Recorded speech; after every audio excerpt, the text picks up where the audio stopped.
성령 강림 주일입니다. 성령 강림 주일이 어떤 날인가요? 예수께서 부활 승천하신 후에 성령의 선물을 약속하셨죠. 근데 50일 지난 후에 이제 성령이 그들에게 임하게 됩니다. 40일 동안 같이 하셨고, 또 그들의 예수님의 명령을 따라 10일 동안 그들이 함께 모여서 기도하는 중에 성령이 그들 기도하는 사람들 중에 성령이 그들 가운데 임하게 됩니다. 자, 오늘 그 성령의 임하심에 대한 기록이 오늘 우리가 읽은 사도행전 2장에 나와 있습니다. 우리 한번 보실까요? 우리 한번 그 상황들을 성령 강림의 어떤 모습으로 나타나는가. 자, 2장 1절부터 4절입니다. 우리 한번 사도행전 2장 1절부터 4절 한번 한 절씩 우리 또박또박 읽겠습니다. 오순절 날이 이미 이르매 그들이 다 같이 한 곳에 모였더니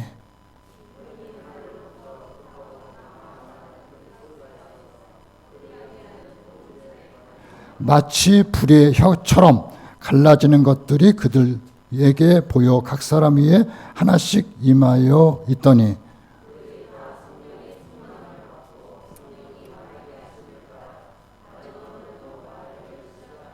아멘. 자, 그러니까 이제 예수님의 명령을 따라서 그들이 한 곳에 모여서 마음을 같이 해서 전혀 이제 기도에 힘쓰게 됩니다.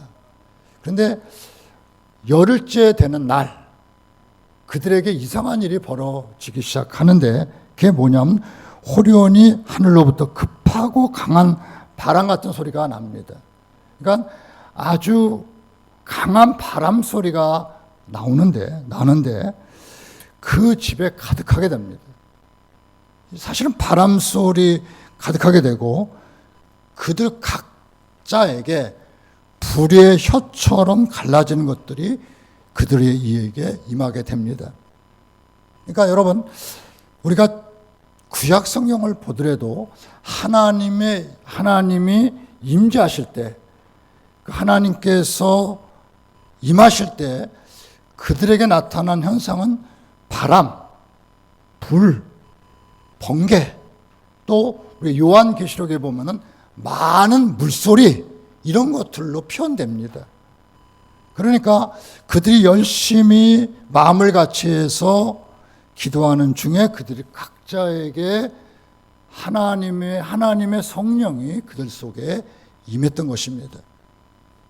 그러니까 그들이 임하면서 임한 그들에게 나타난 현상은 뭐냐면 각기 다른 방언으로 방언이란 말은 지금으로 하면 그냥 외국어입니다. 각자 다른 외국어를 말하기 시작하게 됩니다. 그리고 그들에게 어떤 강한 임재가 그들에게 임했을 때 그 현상을 밖에서 사람들이 보면서 뭐라고 판단을 했냐면, 야, 저 사람들 술 먹은 거 아니야? 그래서 새술에 취하였다. 이렇게 그들이 성령이 임한 그들을 보면서 성령이 임하지 않은 밖에 사람들이 성령이 임한 사람들의 그 모습을 보면서 저 사람들 술 먹은 것 같다. 술 취한 것 같다. 이렇게 판단을 하고 이제 보게 됩니다. 자, 이와 같이 새술에 취했다고 말을 들으면서 베드로가 일어나서 이것이 무엇인지를 설명하기 시작합니다. 그것이 오늘 우리 이제 새벽 기도 시간에 봤던 내용입니다. 2장 14절부터 36절까지 베드로가 이 현상에 대해서 설명하기 시작합니다. 다시 한번 이 현상의 베드로의 설명을 다시 한번 말씀드리면, 자, 너희가 요엘 선지자를 알고 있지 않느냐? 우리가 지난 주일날 우리가 요엘 선지자의 말씀을 봤죠. 하나님께서 성령을 약속해 주셨다. 남종에게 여종에게 누구에게든지 성령을 약속하셨다.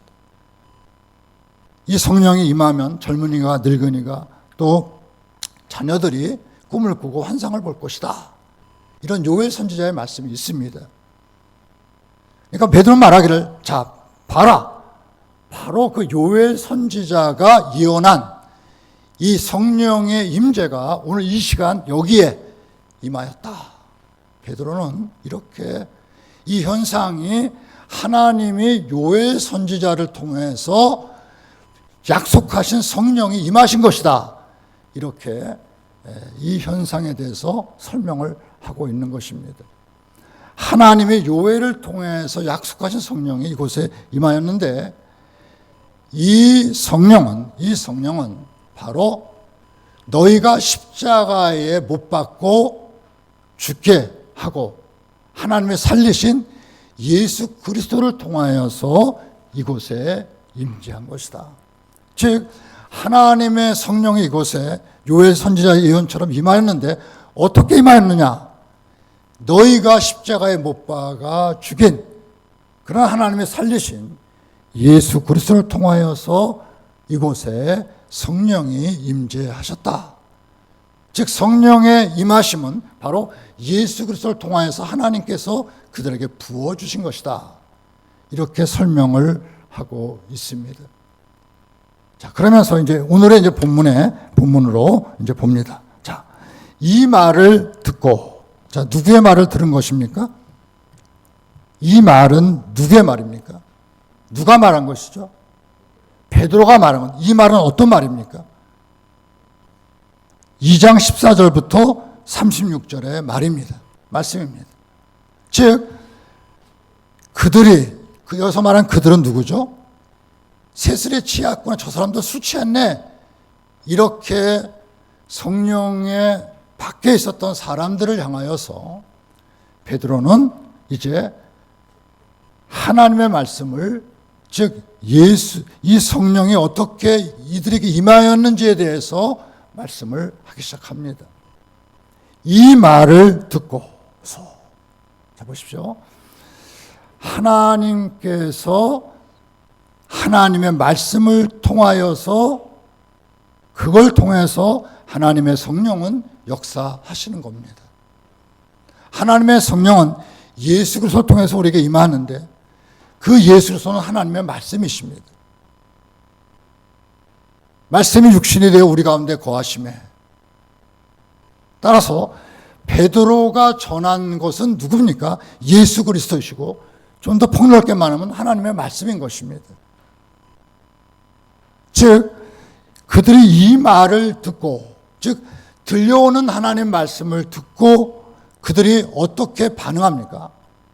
마음에 찔려.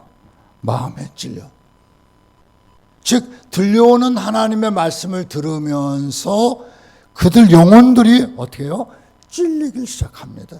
여러분, 그러니까 말씀을 듣는 것과 마음에 찔리는 이것에는 상관관계가 있습니다. 근데 그 상관관계가, 그 관계가 되려면 그 속에서 무엇이 역사하는 것이에요? 성령이 역사할 때. 여러분, 사람인들이 다 하나님 말씀을 때 마음에 찔려하지 않습니다. 어느 사람은 듣는 척 많은 척 하기도 하고, 어느 사람은 그냥 자기 생각 하기도 하고. 그래요. 그러니까 하나님 말씀이 선포되지만 전파된 그 말씀을 듣는 사람의 입장은 다 각자 입장입니다. 다 다른 생각 속에 있어요. 근데 어떤 사람은 그 말씀을 들으면서 뭐예요? 마음이 찔린다는 것입니다. 그러면 그 말씀과 마음이 찔린가의 상관관계는 무엇입니까? 거기에는 성령의 역사가 일어나는 것입니다. 하나님의 성령의 역사가 말씀을 통하여서 임하게 될 때, 그 임한 사람에 나타난 성령이 내게 임재했을 때 그 임재가 내가 느끼도록 나타나는 것은 불의 혀처럼, 그죠? 바람처럼 어떤 그런 현상학적인 모습으로 표현되고 있지만, 그런 내가 느끼는, 내가 개인이 느끼는 현상으로 나타나는 것이 뭐냐? 그것은 마음에 찔리는 것입니다. 하나님 말씀을 들을 때, 즉 예수에 관한 메시지를 들으면서, 예수에 관한 메시지를 접하면서 그 예수 그리스도로 말미암아 내 마음이 찔리기 시작하는, 내 마음에 뭔가 이게 깨달게 되는, 이것이 바로 성령의 역사인 것입니다. 마음에 찔려 베드로와 다른 사도들에게 물어 이르되 형제들아 우리가 어찌할꼬. 마음에 찔려서 그들이 한 말은 이게 뭐지가 아니라 우리가 어떻게 하지? 우리가 어찌할꼬? 우리가 어떻게 하야만 하지? 즉 하나님의 말씀을 들을 때 예수 그리스도에 관한, 예수 그리스도의 십자가의 죽으심과 부활의 소식을 저들이 접하면서 그 예수로 말미암아 마음에 찔리고, 그 마음에 찔린 그들이 토해내는 말은 우리가 어떻게 하면 좋겠습니까? 였습니다. 어제 우리 청년 모임이 있었습니다. 매주 토요일마다 청년들이 모이는데,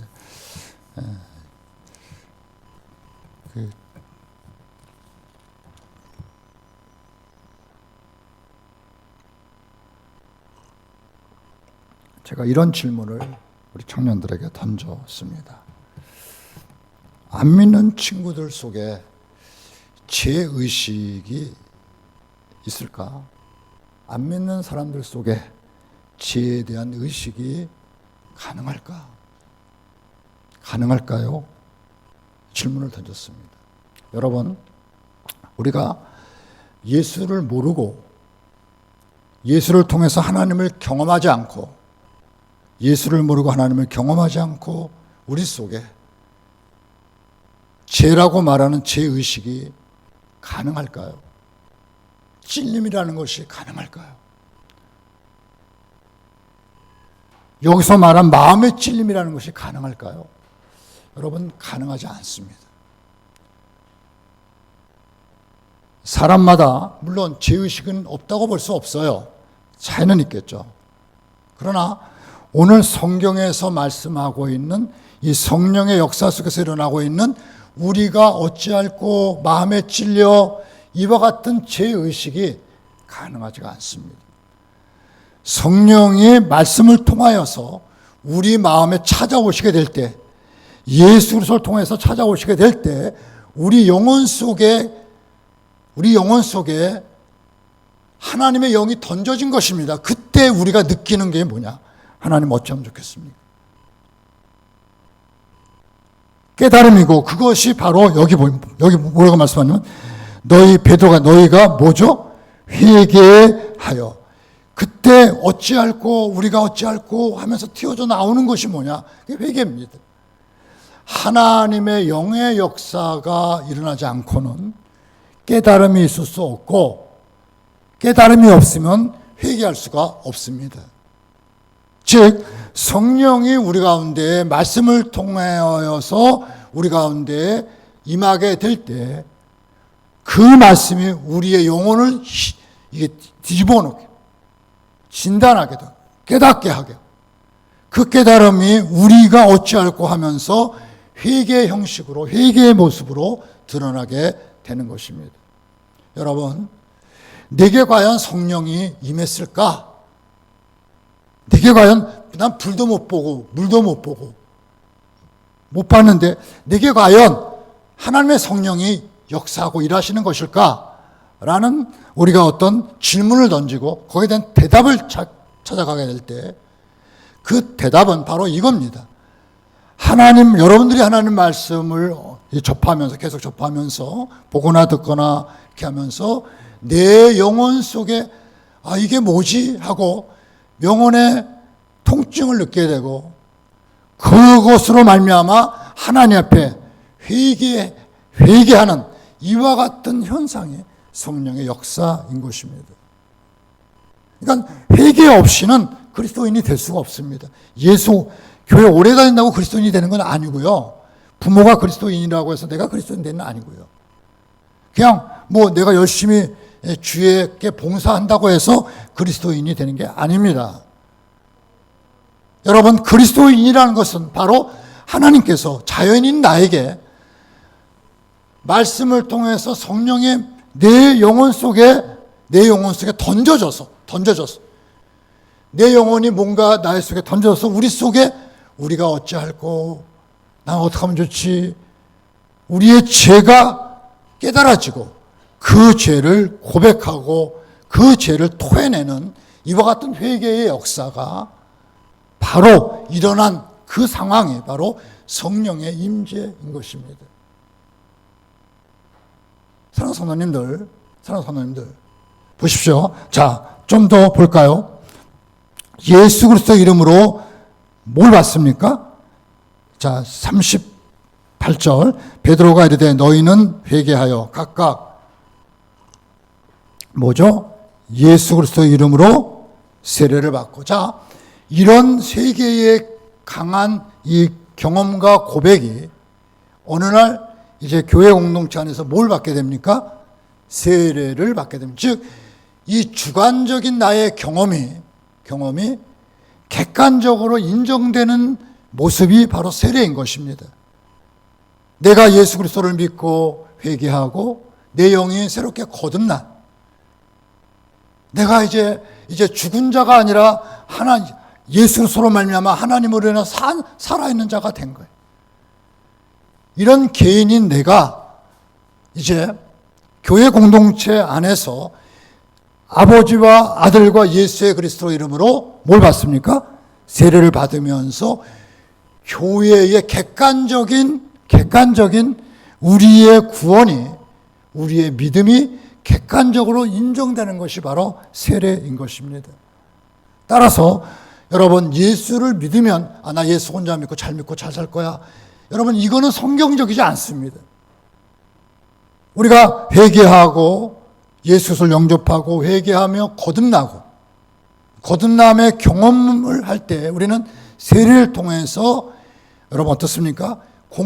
교회 공동체 안에 우리가 들어가게 되는 것입니다.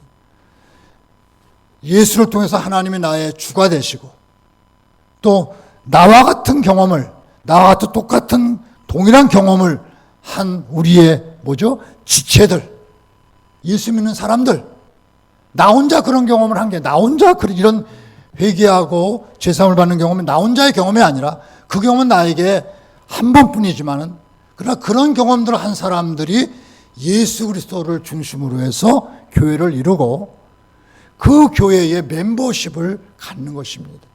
교회의 일원이 되는 거예요. 따라서 성도는 예수 그리스도의 성령의 임하심을 통해서 성도가 되고, 그 성도는 그 성령으로 말미암아 우리가 한 사람이 지체가 되는 것입니다. 아멘. 여러분, 우리는 지체예요, 지체. 그래서 개인주의가 아닙니다. 예수 믿으면서 혼자, 여러분, 이것은 성경적이지도 않고 성령의 역사도 아닙니다. 성령의 역사는 여러분 보세요. 함께 서로 성경이 수없이 말씀하고 있습니다. 따라 보실까요? 서로 마음을 같이하여 함께 기도하고 함께 모이고 함께 섬기고, 이게 여러분 교회입니다. 이게 교회인 것입니다. 여러분, 이게 교회인 것입니다. 그러니까 보세요. 이제 내가 예수 그리스도로 말미암아 성령의 기름 부음을 통해서 회개하고 제사함을 받고 거듭났습니다. 이런 내가 세례를 통해서 이제 교회 공동체를 이루며 우리가 살아가는 것입니다. 그리고 자, 이제 우리가 보실까요? 자, 좀 더 보면은 40절을 볼까요? 이 여러 말로 확증하며 권하여. 자, 40절은 맨 나중에 좀 드리겠습니다. 자, 보세요. 42절을 먼저 보겠습니다. 자, 세례를 받고 그들이 무엇입니까? 사도의, 자, 여러분, 그러니까 보세요. 성령이 우리 가운데 임하게 될 때 우리가 회개하고 제사함의 경험을 하게 됩니다. 거듭난 거죠. 거듭난 내 개인이 세례를 받으며 교회 공동체 멤버십을 갖게 됩니다. 공동체 안에 하나의 지체로 존재하게 된 거예요. 거기서 우리는 직분도 받고 거기서 우리는 하게 됩니다. 그런데 보세요.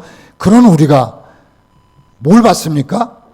사도의 가르침을 받아. 즉 거듭난 사람의 특징 DNA, 거듭남의 DNA 속에 있는 게 뭐냐? 그건 가르침을 받는 것입니다. 그러니까 여러분, 내가 거듭났다는 증거를 회개를 통해서도 확증할 수 있지만, 또 하나는 하나님 말씀을 계속해서 배우고 싶어하는 갈망이 일어나는 것입니다. 여러분, 우리가 뭐라 그래요? 교회라고 합니다. 교회. 그죠? 왜 다른 이름도 많은데 왜 교회라고 해요? 가르치고 가르침을 받는 곳, 이 교회입니다. 가르침이 교회의 특징이에요. 그러니까 내가 거듭났다, 성령으로 거듭났다, 불이 임했다, 물이 임했다, 기름이 임했다, 내가 뜨거웠다, 뭐 이런 어떤 현상적인 주관적인 형상이 우리가 성령 받은 증거가 아니라, 성령이 우리 속에 임재하게 될 때 우리가 회개하고 제3을 경험할 뿐만 아니라, 그런 내가 뭘 원하고 있습니까? 하나님의 말씀을 계속해서 가르침 받기를 원하고 있습니다. 이게 여러분, 이게 아주 특징입니다. 여러분, 거듭난 사랑은 하나님 말씀 배우기를 정말로 갈망합니다. 여러분, 정말 회개한 사람은 하나님의 말씀을 알기를 그렇게 소망하고 예수 알기를 그렇게 여러분 간절히 바라게 됩니다. 하나님 말씀을 함부로 제쳐놓지 않아요. 알길, 배우기를 바라고, 듣기를 바라고, 알아가길 바라고, 담기를 바라고, 이게 무슨 뜻인지를 그렇게 찾게 됩니다.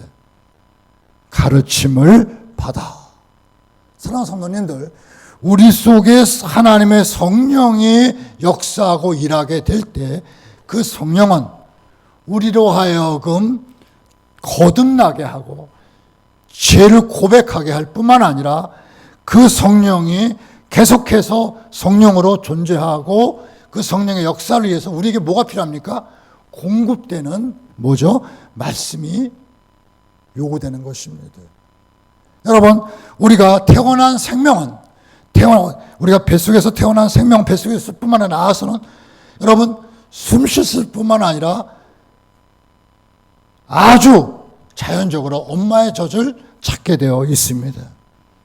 이 아이가 태어나서 그냥 울고 숨쉬고 여러분 가만히 있지 않습니다. 어떻게 하든지 엄마의 젖을 찾아서 이 아이가 먹으면서 생존하고 성장하게 되어 있습니다. 그렇지 않습니까? 생명이란 그런 거예요. 생명은 공급되는 것이 없으면 생존과 성장을 할 수가 없습니다. 생명은 그런 겁니다. 공급되는 것이 없는데 생명이, 여러분, 아무리 기계도 전기 에너지가 들어가야 그 기가 작동하죠. 전기가 안 들어가면 그 기계는 아무 소용이 없어요. 아무리 큰 A1 컴퓨터를 할지라도 전기가 공급돼야 작동을 합니다. 그래야 기능을 하는 거예요. 기계에다 생명을 불어넣는 것은 전기죠. 그런 것처럼 우리 영적 생명 속에 우리 속에 오신 성령이 힘을 얻고 역사하고 일하시고 성령 인도하심을 따라서 살기 위해서 우리에게 공급되어야 되는 것이 뭡니까? 하나님 말씀인 것입니다. 여러분, 내가 거듭났다고 하면서 말씀을 이렇게 멀리하고 듣기 싫어. 이건 여러분 거듭난 거 아닌 것입니다. 거듭난 사람은 성령의 역사 속에서 말씀에 대한 가르침에 대한 사모함이 있습니다. 알고 싶어 합니다. 배우고 싶어 합니다. 여러분, 아이들도 거듭나게 되면은 공부하게 되어 있어요. 왜 그러냐면 그 거듭남의 역사 속에, 성령 역사 속에 배우고 싶은 갈망이 있습니다. 여러분, 우리가 성경에 수많은 신앙인들을 한번 찾아보십시오. 그들 속에는 갈망이 있습니다. 사슴의 신음을 찾게 갈급한 같이 내 영혼이 주님을 찾게 갈급합니다는 갈망이라는 것이 있어요. 그 갈망이 성령의 역사인 것입니다. 그 뭘 갈망하느냐?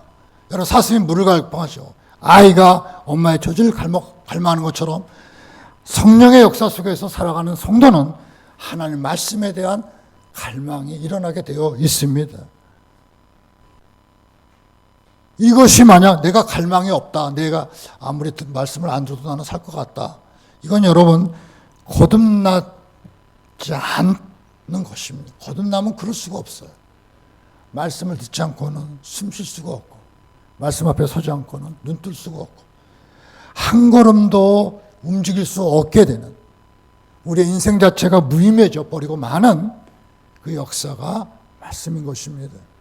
여러분, 거듭난 사람이 이렇게 성령의 역사를 통해서 멤버십을 갖고 세례를 받고 공동체 일원이 되고, 그리고 가르침을 받게 되고, 그 다음에 보십시오. 그 다음에 보니까 서로 교제하며 떡을 떼며, 한번 따라해 보실까요? 서로 교제하고 떡을 떼며. 그러니까 이런 사람들이 개인으로 존재할 수가 없습니다. 성도는 개인으로 존재할 수가 없어요. 서로 교제하고 서로 떡을 떼고, 관심과 배려와 양보와 서로를 향한 헌신. 그래서 여러분, 예수 안에 있게 되면은 부부가 왜 잘 살 수밖에 없냐면 서로 교제하며 또 서로에 대한 헌신을 먼저 생각합니다. 저 사람 나를 이렇게 해서 섭섭해하네. 섭섭함을 먼저 생각하는 것이 아니라 어떻게 헌신할 수 있을지를 생각하게 됩니다. 서로 헌신하며 서로 교제하며. 여러분, 하나님의 성령의 역사하게 될 때 성령이 역사하는 그 영혼 속에 여러분, 개별적으로 존재하는 것이 아니라 서로에게 교제하고 헌신하고 관심을 갖고 서로에게 헌신할 수 있는 이런 삶으로 우리의 삶을 이끌어 주신다는 겁니다. 여러분, 사랑하는 성도님들, 그래서 교회는 서로 헌신하는 겁니다. 나는 물질로, 나는 건강으로, 나는 기도로, 나는 몸으로, 내가 가진 것으로 서로 헌신하면서 서로를 세워주는 것이에요. 부모는 자녀를 세우고 자녀는 부모를 세우고 서로 세워주는 겁니다. 서로 교제하면서 서로 세워주는 거예요. 여러분, 요사이 가정들이 막 파괴되고 다 자기의 어떤 권리, 내가 나 같은 존재가 이 정도 대접을 받아야 되겠는가? 자기 권리에 대해서 너무 강하게 생각하다 보니까 다른 사람은 다 이용의 대상이에요. 그렇게 인식하다 보면은 여러분, 공동체, 가족, 관계 유지 어렵습니다. 되지 않습니다. 서로 헌신하고 세워주려고 할 때 거기에 공동체도 이루고 가정도 세워져 가게 될 줄로 믿습니다. 성령이 역사하게 될 때 우리 속에 나 중심이 아니에요. 그 중심성은 예수 그리스도 중심이고, 예수 그리스도를 믿는 지체를 서로 교제하며, 그리고 우리 되게 하신, 나를 나 되게 하신, 여러분, 오로지 뭐죠? 기도하기를 힘쓰니라. 오로지 나를 나 되게 하고 우리 되게 하신 그 하나님, 성령을 기름 부어주신, 성령이 기름 부어지게 될 때 뭘 통해서 기름 부어줍니까? 여러분, 기도를 통해서 오신 거거든요. 기도를 통해서 그들 가운데 찾아오신 겁니다. 그러니까 성도는, 성령의 역사를 경험한 성도는 뭐에 집중할 수밖에 없습니까? 기도할 수밖에 없습니다. 말씀과 기도를 통해서 성령이 우리 가운데 역사하게 되는 것입니다. 사랑하는 갈보리교회 성도님들, 다시 한번, 성도가 무엇입니까? 그건 성령의 기름 부음 받은 자. 교회가 무엇입니까? 성령이 역사하는 곳. 이것이 우리의 정체성입니다. 우리는 교회가 뭡니까? 성령이 주인이 되고 성령이 역사하는 것이 교회입니다. 내가 누굽니까? 성도가 어떤 존재입니까? 성령이 역사하는 것이 목사가 어떤 존재입니까? 성령의 역사를 통해서 말씀을 선포할 수 있는 자가 목사죠. 성령을 빼버리면 그게 뭡니까? 아무것도 아니에요. 교회에서 성령 떠나시면, 주 떠나가시면 내 생명 뭐죠? 헛되네. 성도에게 있어서 성령이 떠나시면 우리는 아무것도 아닙니다. 그만큼 성령은 나 되게 하고 우리 되게 하는 가장 핵심적 중심 내용이 바로 성령의 역사인 것입니다. 이 성령은 말씀과 기도로 우리 가운데 오시고 우리 가운데 지속적으로 행하시는 것입니다. 무엇을 통해서요? 말씀과 기도를 통해서. 말씀에 게으르고 기도에 하지 않고 성령의 역사는 시작되었지만 어떻게 해요? 약화될 수밖에 없는 거예요. 약화되다 보면 세상의 가치, 내 감정에 치우치며 살아가게 됩니다. 내 감정, 나의 필요에 치우치며 살아가는 것은 성령이 우리 속에서 근심하게 되는 거예요. 근심하게. 성령에 근심하면서 우리는 성령은 있지만 그 성령이 내 속에서 근심하면서 살 때 우리 삶은 한마디로 짜증납니다. 즐거움이 아니라 짜증이 나기 시작해요. 성령을 받았지만 성령이 내 인생의 주인 되어 살지 않게 될 때 우리 삶은 여러분 짜증납니다. 여러분들이 만약 요새 짜증이 심하다면 돈이 없어서도 아니고 물질이 부족해서도 아니고 남들과의 관계가 틀어져서도 아니고 성령이 약화돼서 말씀과 기도를 통해서 우리의 성령의 역사함이 우리에게 줄어들어서 내 감성과 내 본성이 나를 지배하기 시작할 때 우리 인생은 힘들어지기 시작하게 되는 것입니다. 여러분, 다시 한번 성령의 충만함을 저와 여러분이 경험할 수 있어야 될 줄로 믿습니다.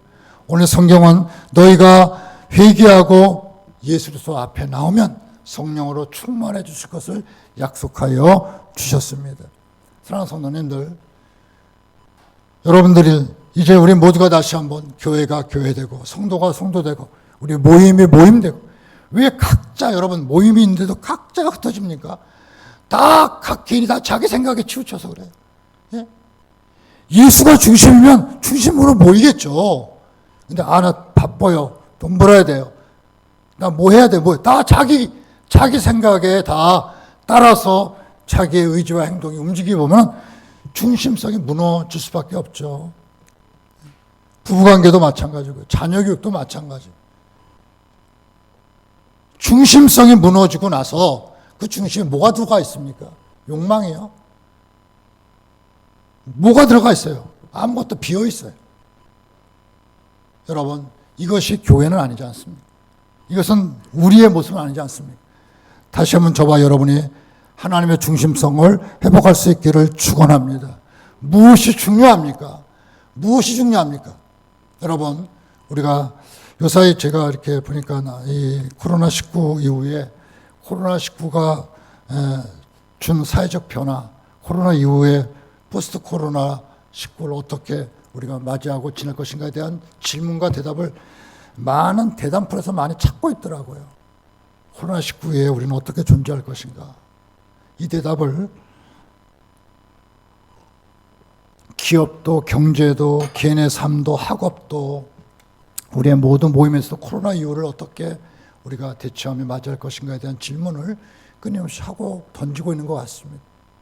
그냥 얼른 지나갔으면 좋겠다 이 정도가 아니라 코로나 이후에 어떻게 살아갈 것인가에 대한 문제가 이 1997년 IMF보다 더 심각하다고 그러니까 그때보다 더 심각하다고 그러니까 이후에는 어떻게 우리는 그냥 여러분 생각 없이 살면은요 그냥 이 세파 속에 그냥 다 무너져 버리고 맙니다. 어떻게 살 것인가에 대한 분명한 여러분들이 답을 찾으셔야 돼요. 그 답은 여러분 성령의 충만함에서 찾기를 축원합니다. 여러분 저기서 답을 찾고 여기서 우리 자신을 드리게 될 때 하나님의 인도함 속에서 여러분 하나님의 인도 여러분 보면은 이제 우리의 직장과 학원과 모든 건 내일을 잘 알 수 없지 않습니까? 내일이 어떻게 될지 잘 모릅니다. 그러니까 불안하죠. 그러니까 내일이 불안하니까 오늘은 별거 없는데도 오늘을 살지 못해요. 내일이 불안하니까 내일의 불안감 때문에 오늘을 그냥 이렇게 살아내지 못하고 그냥 불안 속에 있습니다. 오늘도 못 살고 내일도 못 살고. 이것이 오늘 우리의 삶의 모습들이에요. 그러니까 누가 조금만 말만 하면 이게 속아서 불이 납니다. 왜? 내게 대책이 없으니까. 여러분, 이와 같은 시대에 여러분들의 선택과 하나님의 길이 무엇입니까? 따라해보세요. 하나님, 나 좀 살려주세요. 여러분, 이렇게 해야 되지 않습니까? 하나님은 생명이시고, 하나님은 살리시는 분이고, 하나님은 우리를 이끄시는 분이고, 하나님은 우리의 목자이신데, 여러분, 하나님 나 좀 살려주세요. 우리 가정 좀 살려주세요. 이런 애끓는 눈물과 고백과 여러분 간구가 여러분 이 시대에 지금 이 시점에 여러분 있어야 되지 않습니까? 아우 살기 힘들어 어려워. IMF 이거 지나가면 좀 나겠지. 여러분 이렇게 무대책으로 정부에서 얼마 줬으니까 그거 먹고 살지 이렇게 살 생각은 갖고 있지 않지 않습니까? 사셔야 되잖아요. 살아내셔야 되잖아요. 학원도 하시고 여러분 가정도 꾸미고 직장도 다니고 여러분 뭔가 해내야 되잖아요. 공부도 해야 되고. 여러분 어떤 대책을 갖고 있습니까? 여러분 저와 여러분이 하나님 저 좀 살려주세요. 우리 좀 살려주세요. 기도하면서 하나님으로 말미암아 사는 길을 우리가 찾아서 살아갈 수 있는 칼부리교 성도들이 되어야 될 줄로 믿습니다. 따라합시다. 예수 믿은 것은 받은 증거 많도다. 믿습니까? 여러분 살아가셔야 되잖아요. 살아내셔야 되잖아요. 여러분 성령 강림 주일입니다. 다시 한번 우리가 하나님 앞에 기도하시면서 말씀에 집중하시면서 나도 살고 우리도 살고 나도 살고 너도 사는 그 길을 하나님으로부터 공급받아서 그 길을 쫓아서 여러분 우리 속에 실패와 좌절 속에 오는 답답함이 아니라 하나님이 주신 넉넉함 속에서 다시 한번 일어날 수 있는 우리 갈보리교 식구들이 되셔야 될 줄로 믿습니다. 이 시대에 정말로 우리 자신과 교회를 위해서 가장 필요한 것은 성령의 충만함입니다. 우리 모두 성령의 충만함을 간구하시면서 다시 한번 어렵고 어려운 시대에 일어날 수 있는 믿음의 백성도자 되시기를 주님의 이름으로 간절히 축원합니다. 아멘. 하나님 감사합니다. 살고 싶습니다. 살게 하여 주시옵소서. 오늘도 주님께 간구하며 성령이 충만하길 원합니다. 성령을 통해서 앞길도 보이고 성령을 통해서 힘도 얻고